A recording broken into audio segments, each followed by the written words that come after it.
देखिए, मसूड़ों और दांतों की बहुत समस्या नहीं होती हैं। सारी समस्या अगर कुल मिला के नाम बहुत सारे हो सकते हैं, ठीक है ना, लेकिन आप देखेंगे वो सारी समस्या ले देके इन्फेक्शियस डिजीज़ बोल सकते हैं कि मसूड़ों में अगर इन्फेक्शन हो, इन्फेक्शन मतलब at this point of time जब मैं आपसे बात कर रहा हूँ तो मेरे मुंह के अंदर बहुत सारे बैक्टीरिया होंगे, वायरस होंगे, फंगस होंगे, जो कि नेचुरल बात है। वायरस, बैक्टीरिया, फंगस पूरे एनवायरनमेंट में है। आपके नाक के ऊपर भी है, आँखें के ऊपर भी है, नाक के अंदर भी है, मुंह के अंदर भी है। लेकिन जब हमारी म्यूकोसल इम्यूनिटी, इसे कहते हैं म्यूकोसल इम्यूनिटी, हमारे मुंह के अंदर की इम्यूनिटी जो लार वगैरह है वो इम्यूनिटी कम हो जाती है, तो ये जो वायरस हैं, बैक्टीरिया हैं, फंगस हैं, ये ज़्यादा तादाद में बढ़ जाते हैं। जब उसकी तादाद बढ़ जाती है तो यहाँ पे फिर घाव होने लगते हैं, मसूड़ों में घाव होने लगते हैं, जिससे मसूड़ों में कभी कभी ब्लीडिंग होती है और कभी कभी दर्द होता है, कभी कभी सूजन हो जाता है। और फिर क्योंकि मसूड़े ही दांत को पकड़ के रखते हैं तो दांत फिर हिलने लगते हैं, फिर वही इन्फेक्शन जब बढ़ जाता है तो दांत को खाने लगते हैं। तो ये सारी इसकी स्टेप बाय स्टेप इस तरह से होता है। तो मसूड़े इन्फेक्शियस हो जाएंगे, उनमें सूजन आ जाएगी, उनमें ब्लीडिंग आने लगेगी, उनको दर्द होने लगेगा, दांतों को दर्द होने लगेगा, सेंसिटिव बन जाएगा। क्यों? क्योंकि जब दांतों को खाने लगते हैं वही वाले बैक्टीरिया, वही वाले वायरस वो अटैक करते हैं, तो धीरे धीरे वो अंदर तक, जड़ तक पहुंच जाते हैं। जड़ तक पहुंच जाते हैं तो जड़ में जो कि हमारे ब्रेन से कनेक्टेड है, तो फिर वो कोई भी चीज़ आप खाते पीते हैं तो उसका सेंसेशन, ठंडा, ज़्यादा गर्म, वो सेंसेशन आपको डिस्कम्फर्ट देती है, आपको पेन देती है एक तरह से, जिससे आपका ब्रेन आपको बताता है कि भाई आपका जो मुंह का मामला है वो ठीक नहीं है। तो ले दे के सिंप्लीफाई तरीके से सोचें तो यही है जिसे आप बोल सकते हैं मुंह की, दांतों की ओरल डिजीज़। देखिए, समस्या क्यों होती है, सिर्फ एक ही कारण है कि आपकी म्यूकोसल इम्यूनिटी जब कमज़ोर पड़ जाए। तो अब बात आती है म्यूकोसल इम्यूनिटी कमज़ोर कैसे पड़ती है। वो कमज़ोर पड़ने के लिए आप खुद ही उस पर रिस्पॉन्सिबल हैं। पहली बात तो कुछ चीज़ ऐसी होती हैं जो इस तरह के बैक्टीरिया, फंगस के ग्रोथ के लिए फूड की तरह काम करती है, तो उस तरह के खाने को आप कम से कम खाएं। जैसे रिफाइंड फूड है, राइट, जैसे बिस्किट है, टॉफ़ी है, या फिर मिठाई है, या एनिमल प्रोटीन है, जैसे डेयरी प्रोडक्ट है, आइसक्रीम है, या दही, लस्सी, मक्खन की, या चाय बार बार जो लोग पीते हैं, तो चाय तो पी लिया लेकिन उसका एक अंश मुंह में रहेगा ही।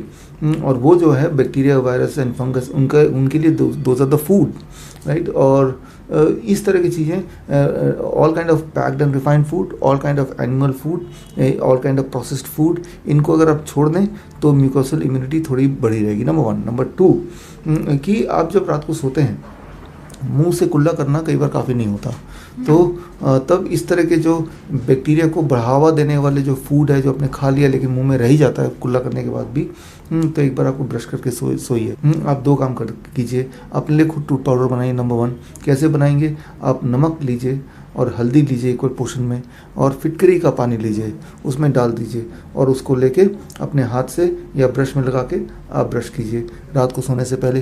तो ये आपका घर में होममेड टूथ पाउडर बन गया, होममेड माउथ सोल्यूशन हो गया। तो ये रात को कीजिए और सुबह भी एक बार कर लीजिए।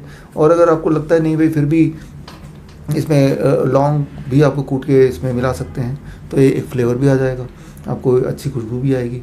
या फिर रात को आप इससे कीजिए जो मैंने आपको फॉर्मूला बताया, सुबह आप कोई आयुर्वेदिक जैसे विको बदजंती जो पाउडर होता है या टूथपेस्ट होता है उसको यूज़ कीजिए। तो इस तरह से आप अपने डेंटल हाइजीन का ध्यान रख सकते हैं। तो 2 ही बातें हैं, कुछ फूड जिसको छोड़ना है, और दूसरा cleanliness, not with the chemical but with homemade tooth powder और आयुर्वेदिक टूथ पाउडर।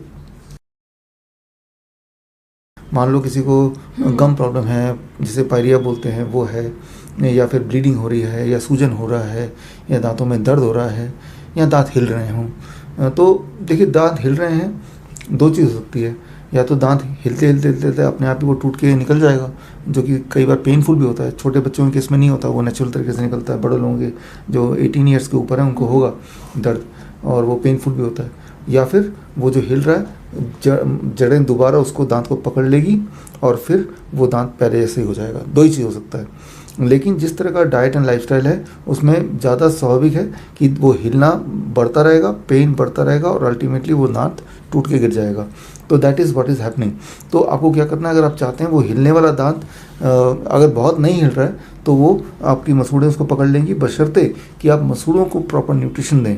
तो चाहे पायरिया हो, चाहे चबाने में दिक्कत हो, चबाते हैं तो दर्द हो, राइट। चाहे खून आता हो, ब्लीडिंग आती हो, चाहे कोई सूजन हो, तो या फिर कोई ब्रेथ में दिक्कत हो, सांस जब लेते हैं तो ये सांसों में बदबू हो, ये सारी चीज़ें हो, राइट। तो इसमें सोल्यूशन ये है फॉर 15 डेज, 15 दिन के लिए। वैसे तो 10 दिन में ही ठीक हो जाना चाहिए, लेकिन 5 दिन और लीजिए। 15 दिन के लिए you have to be on a diet which should be absolutely raw. किस तरह से? बड़ा ही सिंपल, DIP डाइट आपको पता ही है। तो DIP डाइट माइनस प्लेट 2 जो कुक फूड सेक्शन है वो हटा दें DIP डाइट से, और बाकी DIP डाइट। और अगर दांतों में दर्द वगैरह है तो जो ब्रेकफास्ट में फ्रूट ब्रेकफास्ट था वो फ्रूट स्मूदी ब्रेकफास्ट हो गया, यानी कि उसको मिक्सी में डाला, ब्लेंडर में डाला, उसका स्मूदी बना दिया। लंच में जो वेजिटेबल लंच था उसको वेजिटेबल स्मूदी बना दिया, उसको भी मिक्सी में डाला, थोड़ा पानी ऐड कर दिया तो ब्लेंड करके उस स्मूदी बन गया। डिनर में भी वेजिटेबल रॉ वेजिटेबल ही था प्लेट 1 में, उसको भी आपने मिक्सी में डाला, वो भी स्मूदी बन गया। कभी कभी सूप भी बना लिया, हालांकि स्मूदी ज़्यादा अच्छा रहेगा। तो आपने DIP डाइट माइनस प्लेट 2, ये हुई पहली बात। दूसरी बात, अगर दर्द ज़्यादा है, चबा नहीं सकते तो चबाइए मत ज़बरदस्ती जब चबाएंगे दर्द होने का मतलब कि वो और ज़्यादा इंजर करेगा। तो आप DIP डाइट माइनस प्लेट 2, जो चीज़ें बची फ्रूट्स एंड वेजिटेबल, उनका स्मूदी बना के उतनी क्वांटिटी में या उससे अधिक क्वांटिटी में पूरे दिन भर में आप पी लीजिए, राइट। और जब पियेंगे तो आप उतना टाइम लगाइए जितना टाइम लगता अगर उसको खाना पड़ता तो। मान लो 500 ग्राम किसी को वेजिटेबल सैलेड खाना है, टमाटर, खीरा, मूली, गाजर, तो करीब 20-25 मिनट लगेगा। लेकिन उसका स्मूदी बना देंगे तो करीब 1.5 गिलास स्मूदी बन जाएगा। तो 1.5 गिलास स्मूदी कोई 5 मिनट में भी पी सकता है, लेकिन 5 मिनट में पियेंगे तो बात नहीं बनेगी।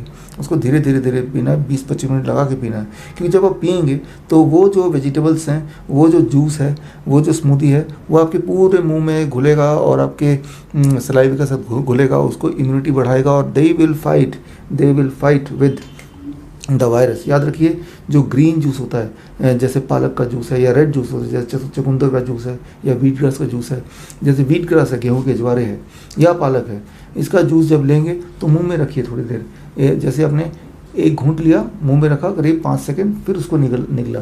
तो ऐसे में जहाँ जहाँ इंजरी है, जहाँ जहाँ सूजन होती है, जहाँ जहाँ लाल ब्लीडिंग हो रही है, आप ताज्जुब करेंगे कि ब्लीडिंग होना इमीडिएटली रुक जाएगा। 1-2 दिन के में आपको फ़र्क दिखेगा। क्योंकि ये जो ग्रीन जूस है पर्टिकुलरली एंड रेड जूस है, यानी कि टमाटर का जूस, चुकंदर का जूस, पालक का जूस या फिर व्हीट ग्रास का जूस लेंगे तो करीब 50 ml से 100 ml ही लेना है, राइट। और पालक का जूस लेंगे, चुकंदर का जूस लेंगे तो करीब 250 ml, 1 गिलास लेना है, लेकिन उसको धीरे धीरे पीना है।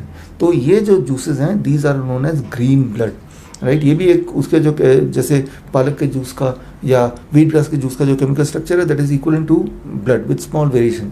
तो मैं ये बोलना चाह रहा हूँ आपको कि ये दवाई एक तरह से, तो इसको मुंह में कोई लोशन नहीं लगाना, आपको कोई दवाई नहीं लगानी, लेकिन ग्रीन जूस मुंह में आप ले रहे होंगे और मुंह में ही रखेंगे तो 5 सेकंड, फिर उसको निकलेंगे।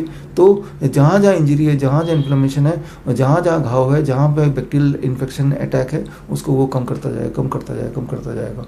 तो और उससे आपको इमीडिएटली 1-2 दिन, 3-4 दिन में फ़ायदा नज़र आएगा। आपकी ब्लीडिंग रुक जाएगी, आपका दर्द कम होने लगेगा। लेकिन ऐसा करना है 15 दिन तक। 15 दिन में होपफुली, मैंने देखा है मोस्ट ऑफ द पीपल वो बोलते हैं कि अब हमारा दर्द चला गया, ब्लीडिंग हो रही थी चला गया, सूजन चला गया। फिर मैं बोलता हूँ कि अब आप थोड़ा सा लिक्विड से सेमी लिक्विड में आ जाइए, कि जो नरम फलों से खाना शुरू कीजिए, वेजिटेबल को थोड़ा स्टीम करके खाना शुरू कीजिए 15 दिन और। फिर मजबूत हो गया, जड़ों ने पकड़ लिया दांत को अच्छी तरह से, इन्फ्लेमेशन सारे चले गए हैं, ब्लीडिंग सारी चली गई।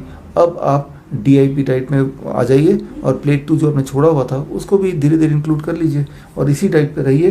प्लस याद रखिए ओरल हाइजीन, जो कि आपको मैंने बोला सोने से पहले वो जो फॉर्मूला बताया, हल्दी, नमक और फिटकरी के पानी का, वो उसको कीजिए।